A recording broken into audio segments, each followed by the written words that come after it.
Okay, good morning Year 10. This is the first geography video. So hopefully they get a little bit better as we go through them. So what we're drawing is a glacier. So you can start by drawing this into the centre of a double page. Don't make it massive, because we're going to add some labels around the edge and you won't be able to fit stuff on if it's huge. But obviously you're going to need some colours. So you want blue to represent the ice, and you want a brown to represent the mountains or the rock. Okay, we can see here, this is our mountain side. Imagine if it's cut in half, kind of like a cross section. We've got snow on top of the mountain, and then this blue bit here represents the ice. Okay, we can add some arrows on there to kind of represent the direction, okay, in which the ice is moving in. So the ice is moving downhill, okay, from areas of high altitude, high up in the mountains where it's really, really cold, down to the bottom of the mountain, low altitude, where maybe the temperatures are a little bit warmer. Okay, we're going to add some things onto this diagram, such as erosion, weathering. We're going to talk about how this glacier is able to move. How does that happen? Okay, so get yourself some colours and things, and off we go. So we start off with the top of our mountain, okay, where it's quite high altitude. We refer to this as the zone of accumulation. Okay, and that's because things accumulate up here, such as snow, that adds to the top of our glacier that makes it get bigger. Okay, so glaciers start forming when lots of snow falls over time, and that build up of snow, if you imagine kind of like the formation of sedimentary rock, where you've got fossils on the ocean floor under intense heat and pressure, form those fossils and form fossil fuels and oil. A little bit similar with glaciers. Okay, so snow accumulates over time and it compacts and it gets tighter, and all that pressure turns it almost into solid rock. These are massive things. If you ever see a glacier, they're absolutely huge, okay, and if you were to kind of chip away at glacial ice, they are pretty much like solid rock. You wouldn't be able to chip at it at all, okay. So up here in the zone of accumulation, we've got things adding to the top of the glacier that kind of pushes it down, and under the force of the gravity it starts to flow. Okay, so how do things accumulate, and what things accumulate? So first of all, we've got snowfall. Okay, so snow adds to the top of the glacier to make it get bigger. We've also got then snow falling from avalanches, okay, which can add kind of big dumps of snow onto our glacier. And we've also got rockfall. Okay, well, how do we get rockfall? Where's that from? Okay, if you think about your processes of weathering, okay, what's the only process of weathering we've learnt about? It's going to be freeze-thaw weathering, isn't it? Okay, so freeze-thaw weathering occurs high up in the mountains, where you've got the repeated freezing and thawing of water in cracks in rocks over time, so eventually those rocks are pulled apart. Okay, and those rocks get pulled off the mountainside up here, and they can land on our glacier. Okay, so you can have little rocks, I'll just use black for rocks, little rocks falling inside the glacier through cracks. They can land on top of the glacier, okay, or they can land on the top, they can fall through, and they can be carried in the centre of our glacier. It doesn't really matter, okay, but lots of rocks get weathered from the top and land on top inside our glacier. Okay, down here at the bottom we have our zone of ablation. Okay, so zone of ablation, and this is where most of the melting of the glacier occurs. So if you think about here, your zone of accumulation, and think about seasons, okay, obviously you're going to get more snowfall and avalanches and weathering occurring in the winter. Therefore, what we find is most of our glaciers tend to grow bigger during the winter months, but as the seasons start to change and we start to go into summer, okay, temperatures start to increase, it starts to get a little bit warmer, not really getting as much snowfall at the top anymore because the temperature is a little bit higher, but we get quite a lot of melting down here at the bottom. Okay, so melting occurs, obviously when ice melts, that leads to water forming. Okay, so ice turns into water as it melts. What then happens to that water if temperatures start to increase?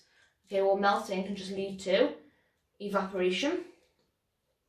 Okay, so that water can then be evaporated, Do we know the name of the process where ice turns straight into water vapour? Okay, that's sublimation. So that can happen as well.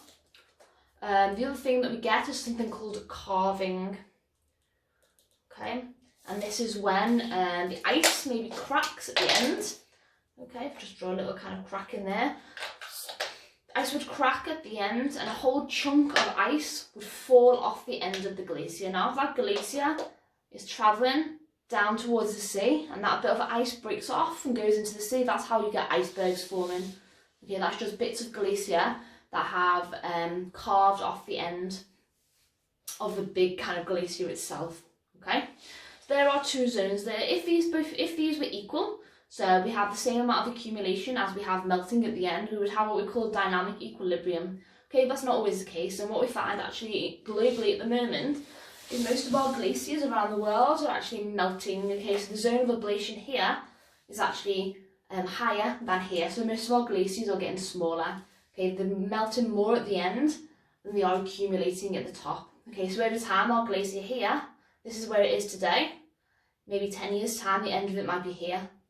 20 years here, 30 years here, until maybe 50 years in the future there might not be any glacier left anymore because it's just melting too much at the bottom. Okay, so how does this glacier then actually move? Okay, so we get our small glaciers forming high up in the mountains, caused by lots and lots of snow building up over time. But how does that move? How does that move down slope? Well, gravity does play a part in it because of the weight of it. As it gets heavier, obviously it's going to flow under the force of gravity, but how does it flow against this solid rock?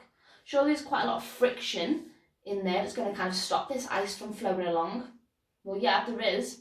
Okay, but what we have occurring, as temperatures start to get a little bit warmer, for example, the glacier starts to warm up, and as the glacier starts to warm up, it starts to melt. Okay, and where does that melted water go? Well, it trickles down through the glacier until it reaches the bottom here. Okay, that then lubricates the base of the glacier and then allows it to slide along, and that's the process what we call basal sliding. Okay, and I'll write a definition of that for you underneath. Okay, so basal sliding is when meltwater, okay, so meltwater just being melted water, so meltwater at the base of the glacier allows the glacier to slide. Okay, there we go, so that's basal sliding. So we'll colour through that. Okay, because that's a process of a movement, that is how the glacier moves. Okay. High up on the mountains, okay, so here, where we've got quite steep slopes, we've got something else, another process of movement called rotational slip. Okay, so we draw, again, so that's basal sliding at the bottom. Up here, draw little arrows like this, little circular motion. Okay, so this is called rotational sliding. Rotational sliding. Okay, and this is just the circular motion or circular movement of snow on steep slopes. So you kind of imagine that you're riding a bike, maybe you're going down a really, really steep slope or a really, really steep hill. You kind of have to try and stop yourself from falling over the front of your bike and kind of tumbling down as you go. Well, that doesn't necessarily work in glaciers high up in the mountains. If you were to maybe one day in the winter go to the top of a hill and get a snowball, okay, and you pack it all down and then you let the snowball roll down the hill, what happens to it? Well, it picks up speed, it falls over itself, picks up more snow, and it keeps on going until it starts to level out and it gets a little bit flatter. That's exactly what's happening here at the top of our glacier. Okay, so the snow is just falling over itself in a circular motion high up, okay, until it gets down here and it starts to slow down. So most glacial movement high up in the mountains is actually a lot faster then when you get down here, it starts to slow down a bit because you haven't got that steep slope kind of helping it along. So they're the two main processes of glacial movement. We've talked about our process of weathering, so we'll highlight that in another colour. Okay, so weathering, there we go. There are, however, two processes of erosion. Okay, one that we should be familiar with, which is abrasion. Okay, so if you think about that, think back to the coast topic. What is abrasion? Okay, so abrasion is a process where rocks scrape away at the coastline, the cliff face, the valley sides, the riverbed. Okay, same process in all those three places. Okay, so abrasion, let's do a colour. Run out of colours. I'll do a green. Here we go. I've got a green. So abrasion can occur anywhere along here. Okay, so abrasion can occur anywhere along here. So I'll draw a little arrow. You can add this on anywhere you want. My diagram's starting to get a little bit messy now. So abrasion. Okay, being colour code this because it's a process of erosion. So abrasion, this is the scraping of rocks against the valley floor and sides. Okay, so as abrasion occurs, what's going to happen to the base here? This is going to get deeper, isn't it? And deeper and deeper and deeper. So maybe at some point in the future, the valley floor will kind of be down here because it's been abraded away so much. Okay, so that's one process of erosion. Okay, so these rocks that have been broken off by freeze-thaw weathering at some point have been carried inside the glacier, some at the base of the glacier, and as the glacier moves because of basal sliding, those rocks are then dragged along and they scrape away at the valley floor. If you have a little look on the PowerPoint at the next slide, you'll have the 2 slides along. You'll see I've put some pictures on there of what rocks look like once they've been abraded. So if you ever go walking up into the mountains, you'll see as you're walking these big kind of scratches across the rocks, and that's caused primarily by abrasion. I've also put some pictures on there of freeze-thaw weathering high up in the mountains so you can see what they look like. Again, if you go to Wales, you see piles of broken rocks, jagged, angular looking rocks all across the landscape, and that's because they've been weathered. Okay, I've got one more thing to add on. Okay, so as well as abrasion, we've also got another process of erosion called plucking. Now we're going to imagine, okay, most valleys aren't nice and smooth, aren't they? Okay, when you're walking along a valley or you're walking along any bit of land, it's not flat, it's not smooth.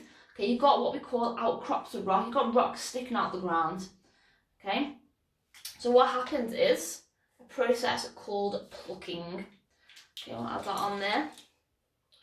So plucking is our other process of erosion. Here we go. Okay, and what happens is, as the glacier moves along, okay, there might be a bit of water in there from the temperatures. Okay, temperature rising makes the glacier melt a little bit, so there might be a little bit of water in there somewhere. Well, that water might then flow along the bottom of the glacier, help the glacier to move along. But as that glacier starts to cool down, starts to get a little bit colder, that water then freezes. Okay, and that water might freeze onto rocks that are sticking out the ground. Okay, and as the glacier continues to move, that frozen water around those rocks then becomes part of the glacier. And as the glacier moves, it pulls those rocks out of the ground. Okay, so plucking is a process of erosion where rocks are pulled from the valley floor. Okay, so rocks are pulled from the valley floor. You can add a little sentence on the end there that says maybe as water freezes onto them. Okay, or as melted water freezes onto them. So you can add that one on there. Okay, so on our diagram we should have our process of freeze-thaw weathering. You can always add a little explanation next to that if you need to. So what is freeze-thaw weathering? It is the repeated what? Said it earlier, the repeated freezing and thawing of water in cracks and rocks over time. We should have two processes of erosion, plucking and abrasion. And we've got our 2 processes of movement there as well as some explanation of what's happening at high and low altitudes on our glacier. So those processes there that are highlighted are the main processes that we need to know for a glacier.